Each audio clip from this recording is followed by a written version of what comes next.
আমাদেরকে তো রাজাকার বলে, তাই না? আওয়ামী লীগ তো রাজাকারের একটা তালিকা তৈরি হয়েছিল আওয়ামী লীগের এই সরকারের সময়। সেখানে 34 জন মানুষের নাম পাইল জামাতের, আওয়ামী লীগের পাইল 8,000 সামথিং।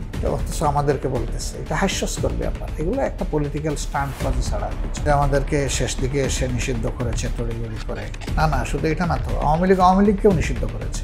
আমরা তো পরিষ্কার বলি যে আমাদের মসজিদ যদি পাহারা দেওয়া না লাগে, তাইলে অন্যদের মন্দির মঠ পাহারা দেওয়া লাগবে। হিন্দু শাখা বলতে কিছু নাই আমাদের।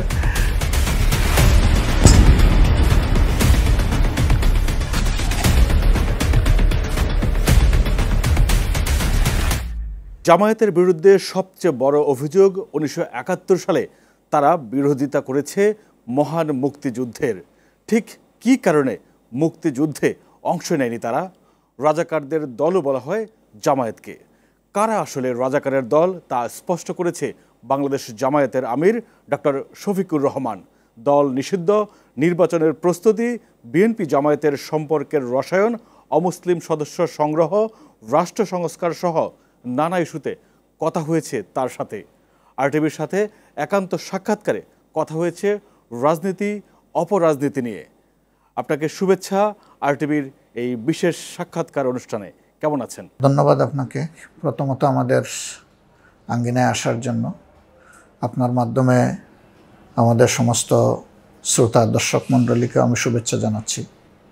আপনি প্রশ্ন করেছেন যে একটা পরিবর্তন এসেছে। মানুষ 14 সাল, 18 সাল এবং 24 সালে তাদের গুরুত্বপূর্ণ অধিকার, ভোটের অধিকার তারা প্রয়োগ করার সুযোগ পায়নি। এখন এই পরিবর্তনের পরে এই নির্বাচনটা কিভাবে হওয়া উচিত, কখন হওয়া উচিত,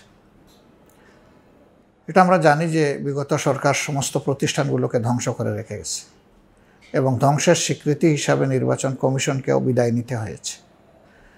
এখনও নতুন নির্বাচন কমিশন গঠন হয়নি, তবে গঠন প্রক্রিয়া শুরু হয়েছে। এটা একটা ভালো দিক, আশার দিক। আমরা সবাই ফিল করি যে এখানে কিছু সংস্কার হওয়া দরকার। এটা সকল দলের চিন্তা। সেই সংস্কার কতটুকু হবে? আমরা যখন আমাদের সংস্কার কর্মসূচি ঘোষণা করি জাতির উদ্দেশ্যে আপনাদের মাধ্যমে, তখন আমরা বলেছিলাম যে আমাদের 41টা পয়েন্ট আছে সংস্কারের। কিন্তু আমরা বর্তমান অন্তর্বর্তীকালীন সরকারের জন্য পুরো 41 পয়েন্ট আমরা জরুরি মনে করি না।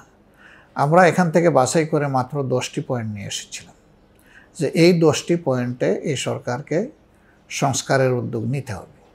আমরা বিশ্বাস করি যে এই পয়েন্টগুলোতে যদি সংস্কার হয় তাহলে একটা ভালো নির্বাচন হবে, মানুষ তার পছন্দের দল এবং প্রার্থীকে বাছাই করে নিতে পারবে। এই জন্য আগে না পরে এটা বিষয় না, বিষয়টা হচ্ছে সংস্কার হতে হবে। অবশ্যই ইলেকশনের শিডিউল ঘোষণার আগে এই সংস্কার সারতে হবে যেগুলো আছে, কারণ শিডিউল ঘোষণা হয়ে গেলে এই সংস্কার কাজ আর আগাবে না, এটা থেমে যাবে। তখন নির্বাচনী প্রক্রিয়াটাই হবে মুখ্য বিষয়। তো আমরা মূল থেকে বলে আসছি যে এই সরকারকে আমরা যৌক্তিক সময় দিতে চাই। আমরা কেউ প্রথম দিকে সময়ের একটা সীমা বেঁধে দিলেও পরবর্তী পর্যায়ে এই কথার উপরে আমরা সকলেই একমত হয়ে গেছি, সকল দল, যে সরকারের যৌক্তিক সময় পাওয়া উচিত। কিন্তু এই যৌক্তিক সময়টা এমন হওয়া উচিত নয় যে এটাকে টেনে অনেক লম্বা করে মানুষের মধ্যে আবার একটা সন্দেহ, সংশয়, হতাশা সৃষ্টি করা। এটা ঠিক হবে না।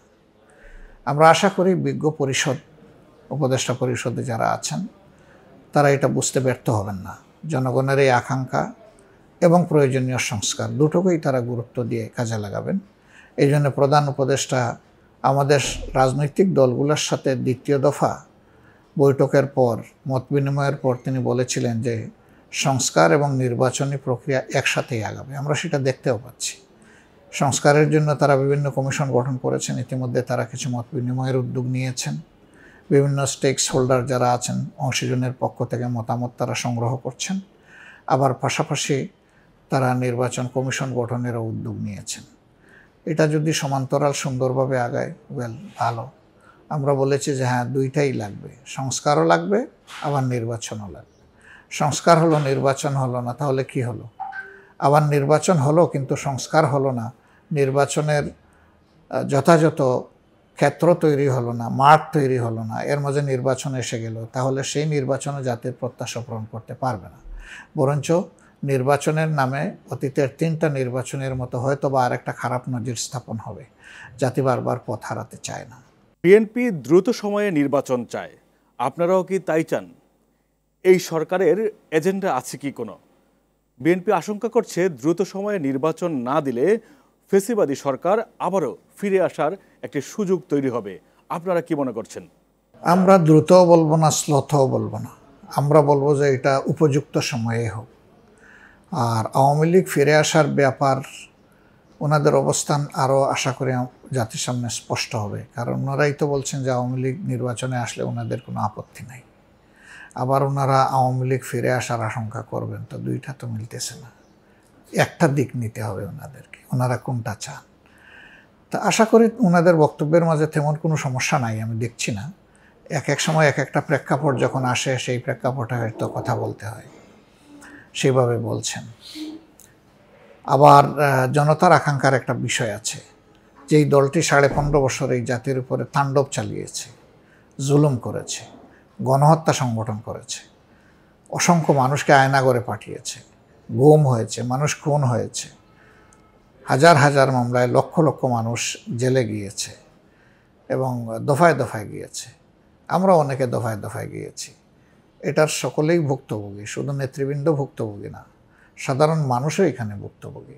এছাড়াও সমাজে বহুমাত্রিক অপরাধ, চাঁদাবাজি, দখলদারি, সম্পদ লুণ্ঠন করে বিদেশে পাচার, দুর্নীতি, ব্যাপক দুর্নীতি, ব্যাংকগুলোকে ধ্বংস করা, ফিনান্সিয়াল ইনস্টিটিউশন ধ্বংস করা, এই সবগুলোই তো একদম তছনছ হয়ে গেছে। তো সেই রকম একটা পরিবেশ আবার ফিরে আসুক, এটা কারো কাম্য না। এই ফিরে না আসার জায়গা থেকে জনগণ খুবই সতর্ক এবং উদ্বিগ্ন যে এর যেন কোনো ব্যতিক্রম না ঘটে। তো আমরা এই সরকারের কাছে সেইটাই বলবো যে সব দিক দেখে শুনেই ওনাদেরকে জাতির কল্যাণে কাজ করতে হবে। আর এই সরকার যেহেতু দল নিরপেক্ষ সরকার, কাজে আমরা এটা আশা করতেই পারি যে তাদের নিজস্ব কোনো এজেন্ডা থাকবে না, তারা জাতির প্রত্যাশা পূরণেই কাজ করবেন, এটা আমরা তাদের কাছে আশা করি। আওয়ামী লীগ সরকার তাদের শাসনামলের শেষ সময়ে জামায়াতকে নিষিদ্ধ করেছে, আপনারা কি তাদের নিষিদ্ধ করবেন কিনা, বা এই বিষয়ে আপনাদের মতামত কি? আওয়ামী লীগের যে কথাটা বলেছেন যে আমাদেরকে শেষ দিকে এসে নিষিদ্ধ করেছে তড়িঘড়ি করে, না না, শুধু এটা না তো, আওয়ামী লীগকেও নিষিদ্ধ করেছে। আপনি কি খেয়াল করেছেন যে 72 সালে আওয়ামী লীগ সরকার গঠন করার পরে 75 সালের 5ই জুন একদলীয় বাকশালের যখন সিদ্ধান্ত আওয়ামী লীগ সংসদে নিয়ে ফেললো, সংবিধান পরিবর্তন করে ফেললো, তখন কিন্তু আওয়ামী লীগ সহ সকল দলকে নিষিদ্ধ করে দিল। যেই দলের মাধ্যমে আসলে আওয়ামী লীগ ক্ষমতায় আসলো স্বাধীন বাংলাদেশে, যেই দলকে ভোট দিয়ে ভোটের স্বীকৃতি না পাওয়ার কারণে একটা মুক্তিযুদ্ধ সংগঠন হলো, সেইটাও তো আওয়ামী লীগ নিষিদ্ধ করে দিল। তাছাড়া 72 সালে ক্ষমতায় যাওয়ার পরেই শুধু জামাতে ইসলামীকে না, সমস্ত ইসলামী দলকে নিষিদ্ধ করে দিয়েছিল, একটাকেও কাজ করতে দেয়নি। হ্যাঁ, সেই সময়টা 72 সালে। তো আওয়ামী লীগের রাজনীতিতে নিষিদ্ধতা তাদের রাজনীতির অংশ বলতে পারেন আপনি। সেই ধারাই তারা শেষ পর্যন্ত এসে এবারকার গণ অভ্যুত্থানের আগে বা গণবিপ্লবের আগে তারা যখন দেখেছে যে গণবিপ্লব সফলতার একেবারে দ্বার প্রান্তে চলে গেছে, এটাকে আর সামাল দেওয়ার তাদের কোনো শক্তি নাই, তখন তারা ইস্যু ডাইভার্ট করার শেষ চেষ্টা করেছে জামাতকে নিষিদ্ধ করে। এই চালাকি জনগণ ধরে ফেলছে, এই জন্য এটা কেউ কবুল করে নাই, জনগণও কবুল করে নাই, দেশের কেউ কবুল করে নাই। তার প্রমাণ হলো যে আমরা তাদের দৃষ্টিতে নিষিদ্ধ থাকলেও এই পট পরিবর্তনের সাথে সাথে 5 তারিখ আমরা কিন্তু রাষ্ট্রের সামগ্রিক কর্মকাণ্ডের সাথে সাথেই আমাদেরকে সম্পৃক্ত করা হয়েছে। আমরা তো দরখাস্ত করে যাইনি, আমাদেরকে নিয়েই সম্পৃক্ত করা হয়েছে, কারণ সবাই বিশ্বাস করেছে যে এটা ছিল জামাতের উপর আরেকটা জুলুম, অনেকগুলা জুলুমের পরে এটা শেষ জুলুম জামাত ইসলামের উপর, এই জন্য এটাকে কেউ গ্রহণ করেনি। তো সেই আওয়ামী লীগ এখন নিষিদ্ধ হবে কি হবে না, জনগণ দেখেন কি বলে। আমরা জনগণের চেতনার বাইরে যেতে রাজি না।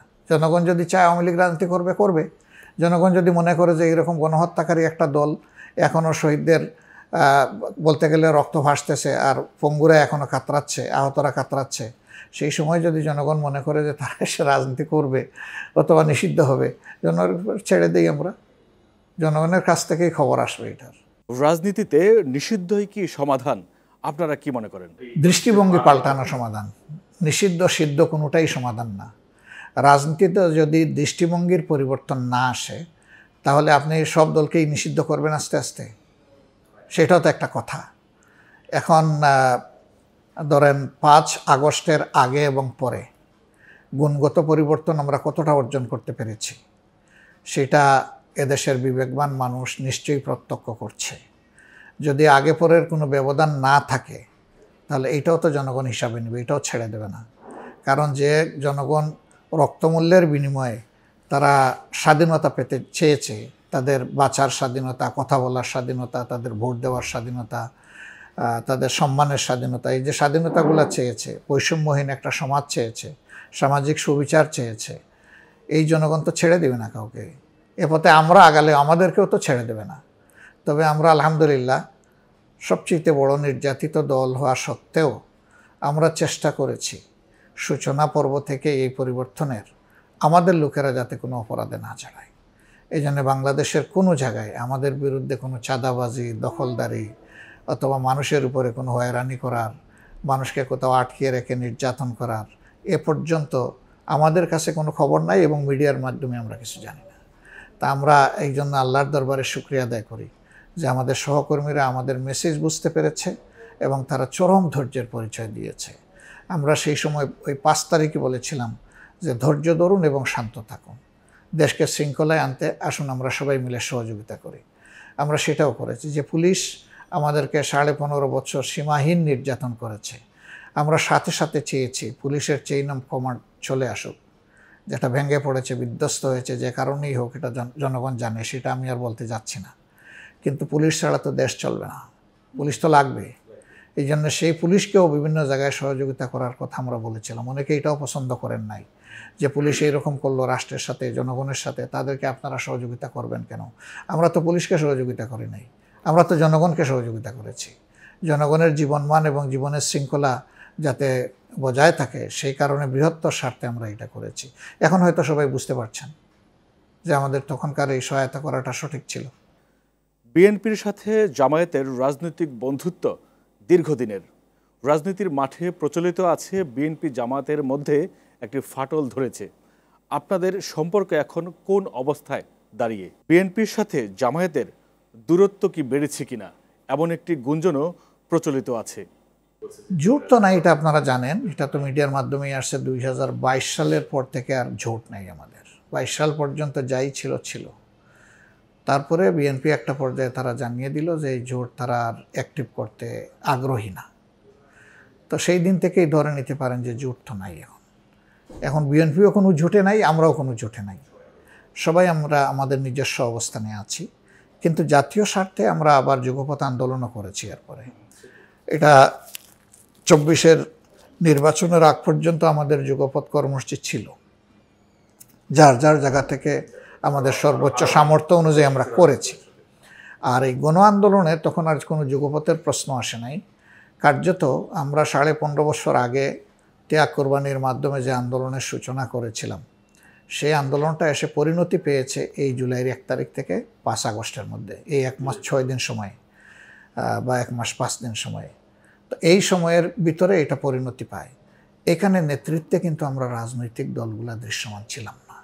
এখানে নেতৃত্বে ছিল আমাদের সন্তানেরা, এই যুবক তরুণ সমাজ ছিল, ছাত্র ছাত্রীরা ছিল, যুবক যুবতীরা ছিল। তাদের আহ্বানে আমরা তাদের অভিভাবক হিসাবে আমরা সাড়া দিয়েছি এবং গোটা জাতি সাড়া দিয়েছে। এই গোটা জাতি সাড়া দেওয়ার কারণে একটা বড় ধরনের পরিবর্তন আল্লাহর মেহেরবানিতে এই দেশের জনগণ দেখতে পেয়েছে। এই জন্য আমরা বারবার আমাদের তরুণ যুব সমাজের প্রতি কৃতজ্ঞতা জানাই, ধন্যবাদ জানাই এবং তাদের জন্য দোয়া করি যে জাতির এইরকম যুব সমাজ থাকে যে অন্যায়ের বিরুদ্ধে গুলির মুখে দাঁড়িয়ে বলে যে হয় আমার অধিকার দাও, না হয় আমাকে গুলি করো। সেই যুব সমাজ আমাদের প্রয়োজন। আমরা যদি তাদেরকে সম্মান করি, স্বীকৃতি দিই, তাহলে আমাদের এই যুব সমাজের ধারাবাহিকতা বজায় থাকবে।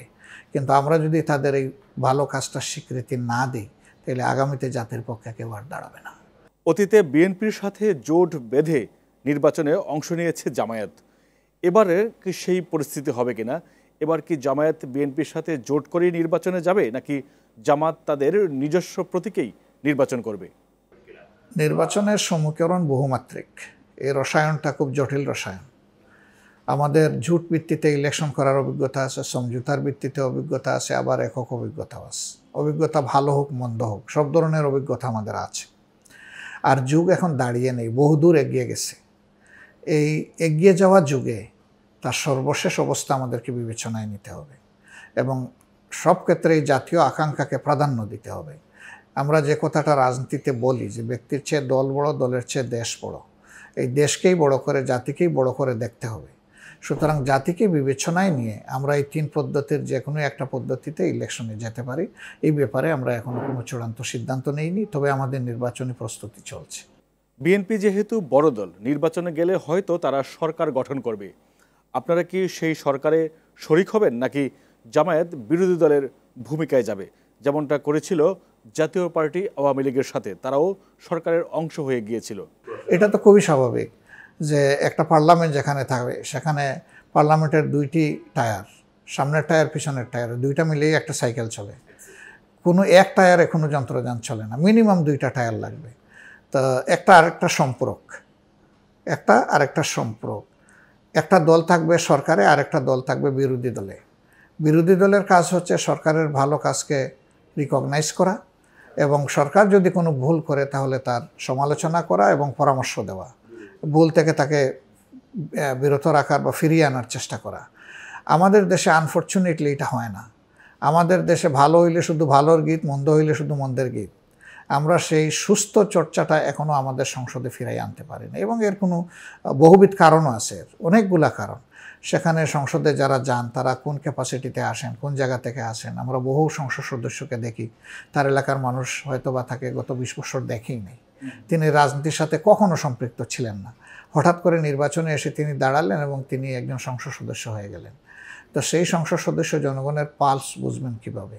আবার এমনও সংসদ সদস্য আছে যে যারা সংসদে গিয়ে কথা বলতেও তারা সমস্যায় পড়ে যান, মেয়ের লিখে দেওয়া ড্রাফটটাও পড়তে পারেন না, সেই রকম সংসদ সদস্য আমরা দেখি।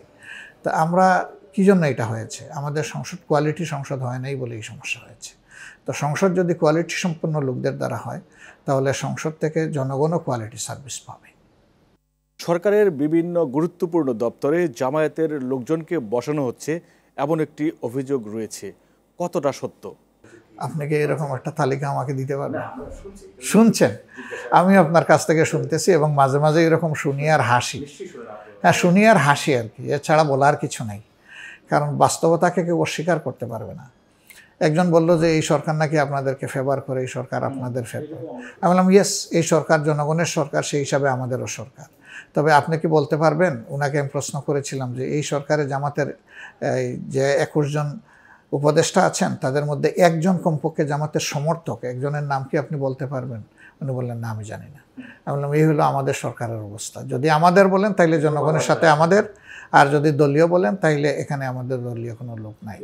ঠিক, এগুলা প্রপাগান্ডা হলো এই সরকারটাকে চাপে রাখার জন্য, নিজেদের মতলব হাসিলের জন্য। যারা বলেন তারা নিজেদের মতলব হাসিলের উদ্দেশ্যে এই কথাগুলো বলেন, এর বাইরে আমি কোনো কারণ খুঁজে পাই না। তবে হ্যাঁ, কোনো যোগ্য ব্যক্তি যদি তার জায়গায় আসে, সে যদি অতি সরকারের হাতে বঞ্চিত লাঞ্ছনার শিকার হয়ে থাকে, সে যদি আসে, আমার তো কোনো অসুবিধা নাই। সে কোন দলের আসলো এটা আমার দেখার ব্যাপার না। তার যোগ্যতা আছে এবং সে বঞ্চিত ছিল, সে আসবে, এটা তার ডিউ, পাওনা, এটা তার। প্রশাসনের গুরুত্বপূর্ণ পদে জামায়াতের লোকজন বসানো হচ্ছে এমন একটা অভিযোগও রয়েছে। বলা হচ্ছে নির্বাচনকে প্রভাবিত করার লক্ষ্যে জামায়াত গুরুত্বপূর্ণ জায়গাগুলোতে তাদের লোক বসাচ্ছে। অভিযোগের সত্যতা আছে কি? এখানে দুটো বিষয় আছে। আগে যেভাবে বিভিন্ন সংস্থাকে, বাহিনীকে নেকেটলি কাজে লাগানো হয়েছে দলীয় কর্মীর মতো, এইটা এবার কেউ পারবে না, এটা আমি আশাবাদী। এটা অত সহজ হবে না, জনগণ এটা এলাও করবে না, কারোর জন্যই এলাও করবে না। 2 নম্বর হচ্ছে যে জনগণের অবস্থানটা কি হবে। আগে তো জনগণ কোনো ভূমিকাই নিতে পারেনি, এবার কিন্তু নিবে। এবার এগুলা কেউ পরোয়া করবে না। তো জনগণ যখন সজাগ থাকবে, কেউ চাইলেও বাঁকা পথে হাঁটতে পারবেন না বলে আমাদের বিশ্বাস। তারপরেও কেউ যদি কোনো অসৎ পন্থা অবলম্বন করেন, সেই চালাকিও জনগণের হাতে ধরা পড়বে বলে এটাও আমি বিশ্বাস করি। কেউ এখান থেকে এস্কেপ করতে পারবেন না। আর আপনি বলছেন শীর্ষপদে কেন? আগের সরকারের যা ছিল তাদেরকে কি বিদায় করে দেওয়া হয়েছে? তারা তো এই জায়গা থেকে ওই জায়গায় গিয়েছেন, আসেন তো, তারা সব জায়গায় তো আসেন। এখন তারা যদি অতীত থেকে শিক্ষা নিয়ে থাকেন, তারা যদি মনে করেন যে কোনো দলের কর্মচারী, তাইলে এই কাজে না থাকাটাই ভালো। আর তারা যদি মনে করেন যে তারা দেশের এবং প্রজাতন্ত্রের কর্মচারী কর্মকর্তা, তাইলে অবশ্যই তারা তাদের সার্ভিসের ধরন বদলাবেন, তাদের দৃষ্টিভঙ্গি পরিবর্তন করবেন এবং তারা তাদের কাজের মাধ্যমে প্রমাণ করবেন যে তারা দেশের জন্য কাজ করছে। সরকার কিংবা বিরোধী দলে গেলে জামায়াত দুর্নীতি বন্ধে কি কি পদক্ষেপ নিতে চায়? আমরা যে বাংলাদেশটা দেখতে চাই সত্যিকার অর্থে, সেটা হলো এবার আমাদের তরুণ ছাত্র সমাজ, যুব সমাজ যে মেইন স্লোগানটা সামনে নিয়ে এসেছে যে আমরা একটা বৈষম্যহীন সমাজ চাই। তো আপনি যদি বৈষম্যহীন সমাজ গড়তে চান তাহলে দুর্নীতির ছিদ্রপথ আপনাকে বন্ধ করতেই হবে। আপনি যদি একটা দল হিসাবে ক্ষমতায় গিয়ে আশা করেন যে দুর্নীতি বন্ধ করবেন, তাহলে আগে আপনার এবং আপনার সহকর্মীদের দুর্নীতিমুক্ত 10টা আঙ্গুল থাকতে হবে। প্রথমে প্রতিজ্ঞা হবে যে আমি দুর্নীতি করব না, আমি কোনো চাঁদাবাজি করব না, আমি কোনো দখলদারি করব না, আমি মানুষের উপরে কোনো জোর জুলুম করব না, আমি দেশের অর্থ বিদেশে পাচার করব না। এটা এই মানদণ্ডে আগে নিজেকে আমরা কমিটেড করা লাগবে। এই অঙ্গীকারটা আমাদের লাগবে, দলীয় অঙ্গীকার। দলীয় অঙ্গীকার যদি আমাদের স্পষ্ট থাকে তাইলে সামাজিক অঙ্গীকার ফুলফিল করা সম্ভব হবে। আমাদের হচ্ছে যে আমরা এমন একটা সমাজ চাই যেখানে সত্যিকার অর্থেই বৈষম্য থাকবে না, এখানে সামাজিক ন্যায় বিচার থাকবে, এটি দুর্নীতিমুক্ত হবে এবং আমাদের ছাত্র, যুবক, তরুণ সমাজকে আমরা কর্মীর হাত হিসেবে গড়ে তুলতে চাই। যে কোনো যুবক, কোনো তরুণ তার দক্ষতা যোগ্যতার দিক থেকেও পিছিয়ে থাকবে না, আর দক্ষতার যোগ্যতা অর্জন করার পরে সে বেকার থাকবে না, কাজ তার হাতে চলে আসবে। এবং এইভাবে যদি গোটা জাতির তরুণ যুব সমাজকে আমরা কর্মী হিসাবে সব জায়গায় রাষ্ট্রের দেশে বিদেশে কাজে লাগাতে পারি, দেশের চেহারার আমূল পরিবর্তন হবে। এত দুর্নীতির পরেও তো দেশ কিছুটা হলেও তো এগিয়েছে, বহু যুগে হয়তো পিছিয়েছে, আবার কিছু দিকে যে এগিয়েছে এটা তো আমরা অস্বীকার করতে পারবো না। সো সেখানে যদি দুর্নীতির ছিদ্রপথটা বন্ধ করা যায়, অকল্পনীয় উন্নয়ন হবে এই দেশের, এটা কেউ কল্পনা করতে পারবে না। আমরা এমন একটা সমাজ চাচ্ছি, বৈষম্য নাই বলতে কি, বৈষম্য শুধু ধনী দরিদ্রের বৈষম্যের ব্যাপার না, মানুষের মান ইজ্জতের বৈষম্যের ব্যাপার আছে। নারী পুরুষের বৈষম্য দূর করতে হবে, বিভিন্ন বয়সের মানুষের বৈষম্য দূর করতে হবে। বাবা এত আদর করে সন্তান পোষলো, সেই সন্তান বাবাকে নিয়ে বৃদ্ধাশ্রমে রাখবে, এই কালচার আমরা এই দেশে চাই না। আমরা চাই যে বাবা সন্তানের বুকে সন্তানের মতো সে থাকবে। জামায়াতের কারণে অন্যান্য ধর্মের লোকেরা আতঙ্কে থাকে, কি কারণে তারা জামায়াতকে ভয় পায়? বিভিন্ন ধর্মের মধ্যে বৈষম্য, এটাও আমরা চাই না। আমরা তো পরিষ্কার বলি যে আমাদের মসজিদ যদি পাহারা দেওয়া না লাগে তাইলে অন্যদের মন্দির মঠ পাহারা দেওয়া লাগবে কেন? তারা তো এই দেশের নাগরিক, সমান মর্যাদার ভিত্তিতে নাগরিক, এদের অধিকার তাদের আমাদের মতোই সমান। তাহলে কেন তাদেরকে এই আতঙ্কে ভুগতে হবে? এটাকে আমরা ঘৃণা করি। হ্যাঁ, রাজনীতি অবশ্যই আছে এবং এর জন্য হাস্যস্করভাবে আমাদেরকে দায়ী করা হয়, কিন্তু আমরা তো আল্লাহর উপর ভরসা করে চ্যালেঞ্জ দিয়ে বলি যে বাংলাদেশের কোথাও 1 ইঞ্চি জায়গা আমাদের কোনো নেতা, আমি সমর্থকদের কথা বলতে পারবো না কারণ এত সমর্থকদের ইন্ডিভিজুয়াল খবর রাখা খুব কঠিন, আমাদের কোনো নেতা 1 ইঞ্চি জায়গা বাংলাদেশের কোথাও অন্যায়ভাবে অন্য কোনো ধর্মের মানুষের জোর করে যদি দখল করে থাকে তাহলে তার বিচারটা কোনো আদালতের করা লাগবে না, এটা জামাত ইসলাম করবে ইনশাআল্লাহ। শুধু দুর্গাপূজা না, এই পরিবর্তনের সাথে সাথে আমরা পাহারাদার, কিন্তু এই পাহারাটা আমাদের কাছে কিন্তু খুব সুখের না, আমরা এটা চাই না। আমরা চাই আমরা যেমন ফ্রি থাকবো তারাও ফ্রি থাকবে। এই দেশ আমাদের সবার, ধর্ম তো যার যার চয়েসের ব্যাপার, দল যার যার চয়েসের ব্যাপার, কিন্তু অধিকার তো সবার, দেশটা তো আমার সবার। অমুসলিমদের জামায়াতে সদস্য করা হচ্ছে, হিন্দু শাখা খোলা হয়েছে বলে হাস্যরস ছড়িয়েছে। এর কারণে অন্য ধর্মের লোকেরা জামায়াতকে ভয় পাচ্ছে, কারণটা কি? হিন্দু শাখা বলতে কিছু নাই, আমাদের বিভিন্ন ধর্মের লোক আমাদের, হ্যাঁ, তারা সহযোগী সদস্য আছেন, তা তাদেরকে নিয়ে আগেও আমাদের কাজ ছিল। এটা আসলে হিন্দু শাখা বলে কিছু করা হয়নি, করা হয়েছে এটা একটা প্রচার করা হয়েছে যে বিভিন্ন ধর্মাবলম্বী মানুষের কল্যাণের জন্য একটা সংস্থা বিভিন্ন জায়গায় বিভিন্ন সময় এটা হয়েছে। এটা তো হইতে পারে, এটা আগেও ছিল, এটা কোনো ব্যাপার না। এখন পারপাসফুলি আর কি এটাকে ফুলাইয়া ফাপাইয়া অন্যভাবে পরিবেশন একটু কালারফুল করে দিতে পারলে, জামাতের বিরুদ্ধে কিছু পাচ্ছি না, অন্তত একটা ছুড়ে দিলাম। জামাতের আদর্শকে মোকাবিলা করতে না পারলে তো বাঁকাপথেই চলতে হয়।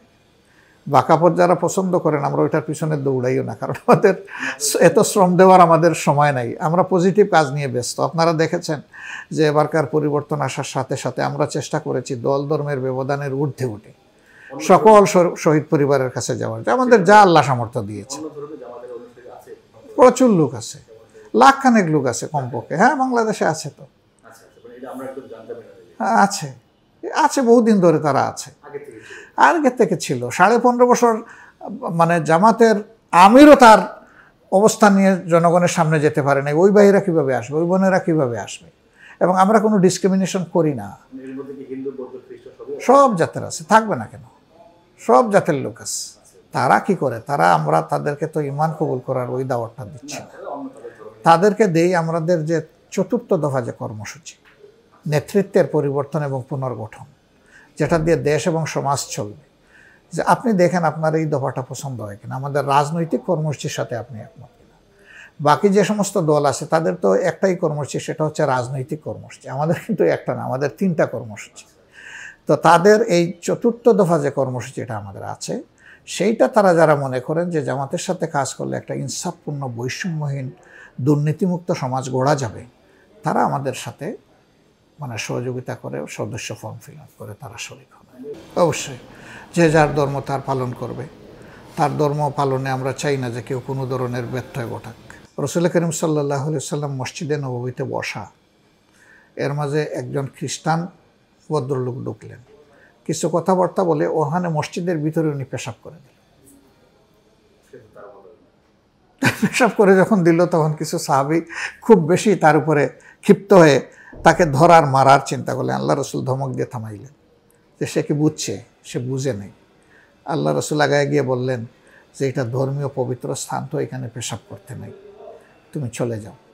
তো সে যাওয়ার সময় আল্লাহ রসুলের এই সহানুভূতি এবং দরদপূর্ণ এই কথাটি শুনে তার মনে তো আকৃষ্ট হলো, সে বলল, হে প্রভু, আমাকে আর মোহাম্মদকে তুমি রহম করো, আর বাকিদের উপর রহম করিও না। আল্লাহ রসুল বড় করে হেসে দিলেন যে তুমি বড় কৃপণ মানুষ, সবার জন্য ভালোর দোয়া করবা, তুমি শুধু তোমার আর আমার জন্য করলা। তো রাসূল করিম সাল্লাল্লাহু আলাইহি ওয়াসাল্লামের ধর্মে এই সহনশীলতা, এর চেয়ে বড় প্রমাণ কি বলেন তো দেখি। অন্য ধর্মের লোক এসে মসজিদের নববীর ভিতরে সে প্রস্রাব করে দিয়েছে, অথচ আল্লাহ রসুল তাকে সম্মানের সাথে বিদায় দিলেন, বললেন যে তুমি বুঝো নাই তো, এই জন্য। বাকিদেরকে বললেন যে সে বুঝে নাই এটা করেছে, সে বুঝলে কি আর এটা করতো। তো এটি হচ্ছে আমাদের সহনশীলতার ধর্মের পরিচয়। কিন্তু আমাদের মধ্যে আবেগে উচ্ছ্বাসী লোক, আমাদের বলতে আমি জামাতের কথা বলছি না, এই সমাজে মুসলমান যারা আছেন, আবেগে উচ্ছ্বাসী কিছু লোক যে নাই তা না, তাদের দায় আমরা নেব কেন? আমরা তাদেরকে বুঝাতে পারি, অনুরোধ করতে পারি, সে আমার সন্তান হতে পারে, ভাই হতে পারে, পিতা হতে পারে, কিন্তু আমি তো তাকে বাধ্য করতে পারবো না। আমি তাকে বুঝাতে পারবো যে এটা ঠিক না, এটা ঠিক, আমি এটা ভালো মনে করি, ওইটাকে ভালো মনে করি না, এটা আমি বুঝাতে পারবো। কিন্তু কারোর উপর আমার মত তো আমি চাপাইয়ে দিতে পারবো না, আর চাপাইয়ে দিতে চাইলেও তো কেউ আমার মত গ্রহণ করবে না। মুক্তিযুদ্ধে জামায়াতের কি ভূমিকা ছিল? কেনই বা তারা মুক্তিযুদ্ধের বিরোধিতা করেছিল? এর রায় আমি দিব না এইভাবে। আমি শুধু এতটুকু বলবো যে 1971 সালে যে মুক্তিযুদ্ধ সংগঠিত হয়েছিল, এটা সংগঠিত হওয়াটা অনিবার্য ছিল। কারণ যখন পশ্চিম পাকিস্তানের লোকেরা পূর্ব পাকিস্তানের লোকদের মতামতের গুরুত্ব দিল না, ভোটের অধিকারের স্বীকৃতি দিল না, ভোটে মেজরিটি সিট পাওয়া সত্ত্বেও আওয়ামী লীগের হাতে ক্ষমতা দিতে চাইল না, তখন কি আর করার ছিল এই জাতির? তখন একটা মুক্তিযুদ্ধ হয়েছে। এখন আপনি প্রশ্ন করতেই পারেন যে সেই মুক্তিযুদ্ধে আপনারা শরিক হলেন না কেন? আমরা প্রথম দিকেই দাবি জানিয়েছিলাম, যখন অনিশ্চয়তা দেখা দেয়, সবার আগে জামাত দাবি জানাইছে বায়তুল মুকাররম থেকে মিছিল বের করে গোলাম আজম সাহেবের নেতৃত্বে, যে নির্বাচিত দলের হাতে ক্ষমতা হস্তান্তর করা হোক, নইলে পাকিস্তান ক্ষতির দিকে ধাবিত হবে। পাকিস্তানি শাসক গোষ্ঠী এটা শুনে নাই। এখন বলবেন যে শুনে নাই, তো তা আপনারা কেন সহযোগিতা করলেন তাদেরকে? কি করার ছিল বলেন তো দেখি। ওই সময় কোনো ধর্মীয় দল ভারতে যায় নাই, যেতে পারে নাই, পরিবেশ ছিল না। মৌলানা আব্দুল হামিদ খান বাসানি, তার নামের আগে শুধু একটা মৌলানা আছে, তার দলটা কোনো ধর্মীয় দল না, তিনি একটা বামপন্থী দল করতেন, তাকে থাকতে দেয় নাই। 3 দিন পরে তিনি ভারত থেকে বাংলাদেশে চলে আসতে বাধ্য হয়েছেন জানের ভয়ে, জান বাঁচানোর তাগিদে। সেখানে কি আমাদের কোনো সুযোগ ছিল? ছিল না। তাইলে আমরা দেশের ভিতরে ছিলাম, দেশের ভিতরে শাসনটা কার ছিল? সামরিক শাসন ছিল। পাকিস্তান সেনাবাহিনী তো কার্যত দেশ শাসন করছিল, এবং দেশটা ছিল তখনও পাকিস্তান। সেই হিসাবে আমরা একটা কথাই বলেছিলাম যে আমাদের আশঙ্কার একটা জায়গা আছে। ভারত আমাদের লোকদেরকে আশ্রয় দিয়েছে, ট্রেনিং দিচ্ছে, তারা যুদ্ধের সকল সহযোগিতা করে যাচ্ছে। এই ভারত একটা বৃহৎ প্রতিবেশী দেশ। ভারত যদি তাদের সহযোগিতায় বাংলাদেশকে শাসন করতে সাহায্য করে, আর আমরা যদি এইভাবে স্বাধীন হই, তাহলে স্বাধীনতার সুফল বাংলাদেশি জনগণের ঘরে আসবে না, এটা ভারতের ঘরে চলে যাবে। 53 বছরের বাংলাদেশের ইতিহাস কি প্রমাণ করে? এখনকার মানুষ কি সাক্ষী দেয়, আমাদের এই একটাই আশঙ্কার জায়গা ছিল। এই আশঙ্কার জায়গা থেকে আমরা সরাসরি পারলাম না, আর ভারতে যাওয়ার আমাদের কোনো সুযোগ ছিল না। মুক্তিযুদ্ধ যারা করেছেন শুধু কাদেরিয়া বাহিনী বলে যে তারা দেশের ভিতরে থেকেই মুক্তিযুদ্ধ করেছেন, আমরা তো শুধু একটা অঞ্চলের সংগঠন ছিলাম না, থাকুক মানুষ 10 জনে, কিন্তু সারা বাংলাদেশে ছড়াইছিল। ওরকম কোনো আঞ্চলিক ভিত্তিতে যুদ্ধ করারও সুযোগ জামাতে ইসলামের ছিল না। তাছাড়া আমি তখন সেই বয়সের মানুষ না, এখন জামাতের তখনকার পলিসি সম্পর্কে কথা বলার আসলে আমারও কোনো আমার অধিকার নাই। আমি বলবো আমার অধিকারই নেই, আমি তো তখন মানুষও ছিল আর আমি এই সংগঠনের সাথেও ছিলাম না, দুইটা কথা। হাওয়েভার এরপরে যেটা আমরা বুঝতে পেরেছি যে জামাতের রিজার্ভেশনের জায়গাটা ওখানে ছিল। জামায়াতকে রাজাকার বলা হয়। 1971 সালে জামায়াত মুক্তিযুদ্ধে না গিয়ে যুদ্ধের বিরোধিতা করেছে, এমন গুরুতর অভিযোগ রয়েছে জামাতের বিরুদ্ধে। আপনারা এর দায় এড়াবেন কি করে? এখন বলবেন যে জামাতকে থাকলে তখন জামাতের কোনো লোক কোনো অপরাধ করে নাই। অপরাধ করেছে কি করে নাই? আমাদেরকে তো রাজাকার বলে, তাই না? আওয়ামী লীগ তো রাজাকারের একটা তালিকা তৈরি হয়েছিল আওয়ামী লীগের এই সরকারের সময়। সরকার বৈধ হোক অবৈধ হোক যাই হোক, আকম মুজাম্মেল হক হইলেন এটার মন্ত্রী, তারই নেতৃত্বে পাবলিশ হলো। সেখানে জামাত পাইল কত? 34 জন মানুষের নাম পাইল জামাতের। আওয়ামী লীগের পাইল 8,000 সামথিং, অন্যান্য দলের বাকিটা 12,000 লোকের মধ্যে। তো দল কোনটা? তো অথচ আমাদেরকে বলতেছে, এটা হাস্যস্কর ব্যাপার। এগুলো একটা পলিটিক্যাল স্টান্টবাজি ছাড়া আর কিছু না। আসলে জামাতের তখন সেই রকম সংগঠনও ছিল না। আমি ছোট মানুষ, আমার একটা ইউনিয়নে আমি যা দেখেছি, আমার তো আর থানা দেখার সুযোগ তখন ছিল না। আমার 12 বছর বয়সে আমি থানা দেখবো কীভাবে আর জেলা দেখবো কীভাবে? হ্যাঁ, 12 বছর। তা আমি আমার ইউনিয়নে দেখেছি ওখানে মাত্র 2 জন লোক জামাত ইসলামী করত, হাজার হাজার মানুষের। এই হলো জামাত ইসলামের তখনকার স্ট্রেংথ। কারণ ভোট কেন পাইছে? জামাতের বক্তব্যকে হয়তো মানুষ গ্রহণ করেছে, এই জন্যে যারা আওয়ামী লীগকে গ্রহণ করতে পারে নাই তারা হয়তো জামাতকে ভোট দিয়েছে। সেটা আওয়ামী লীগ পেয়েছে 96% ভোট আর জামাত 4%-এর কাছাকাছি ভোট। ব্যবধান এই ব্যবধানে জামাত 2 নম্বর দল আর কি, 94 বা 96 আর 4% ওই সময়। তো এই হলো জামাতের তখনকার পজিশন। সেই জামাত বাংলাদেশের পূর্ব পাকিস্তানের সব কিছু কন্ট্রোল করে নিয়েছে আজকের মতো আর কি, যে বর্তমান এই সরকারকে চালায় জামাত ইসলাম। এটা আজকের মতোই বলতে পারেন একটা মিথ। এই হলো একটা মিথ। তাদের আর কি আছে? তাদের এই চেতনার এটা ছাড়া আর কি আছে তাদের? তারা যে অন্যায় অপরাধ, তারা যে বহুদলীয় গণতন্ত্র খুন করেছে, মিডিয়াগুলোকে খুন করেছে, মানুষ খুন করেছে, তাদের আর কি বলার ছিল বলেন তো দেখি?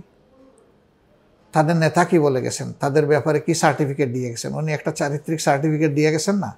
তার সহকর্মীদের ব্যাপারে ডাইনে বা ওই সামনে পিছনে কি আছে তিনিই তো বলে গেছেন। তো তাদের এগুলা নিয়ে তারা বলতে পারবে যে আমরা রিলিফের এই করেছি, ওই করেছি, ওই করেছি, ব্যাংকের এই করেছি, এগুলো বলতে পারবে?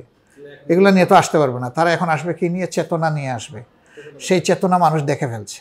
চেতনা দেখার আর মানুষের চেতনার অর্থ যদি হয় দেশের সমস্ত স্বার্থ অন্য কারো কাছে স্বেচ্ছায় বিক্রি করে দেওয়া, সেই চেতনা তো এই দেশের মানুষ মানবে না, আমিও মানব না, আপনিও মানবেন না। ওই চেতনা আমরা চাই না। এটা জনগণ বলুক, আমরা বলা লাগবে না, এটা তো আওয়ামী লীগই বলে দিছে, আত্মস্বীকৃত তো।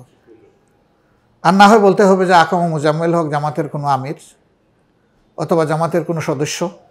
যদি তাই হয়ে থাকে তাইলে তাকে তার সরকার থেকে বহিষ্কার করতো, তাকে জেলে ঢুকাইতো যে তুমি এইরকম তালিকা কেন, মিথ্যা তালিকা তৈরি করছো। তো সেটা তো করে নাই, দল থেকেও বাইর করে নাই, মন্ত্রণালয় থেকেও তাকে পরিবর্তন করে নাই, সবই তো রেখে দিছে। তার মানে কি? তারা মেনে নিছে তো। তা আওয়ামী লীগই তো বলে দিছে, আমি বলবো কেন? আমার তো বলা লাগে না। এতক্ষণ আরটিভিকে সময় দেওয়ার জন্য আপনাকে অসংখ্য ধন্যবাদ। প্রিয় দর্শক, এতক্ষণ বাংলাদেশ জামায়াত ইসলামীর আমির ডক্টর শফিকুর রহমানের সাক্ষাৎকার পর্বে আপনাদের সামনে তুলে ধরার চেষ্টা করেছি আপনাদের মনে জাগা প্রশ্নগুলো। দেখা হবে পরের কোনো আয়োজনে। ততক্ষণ সকলের সুস্থতা কামনা করে বিদায় নিচ্ছি। আল্লাহ হাফেজ।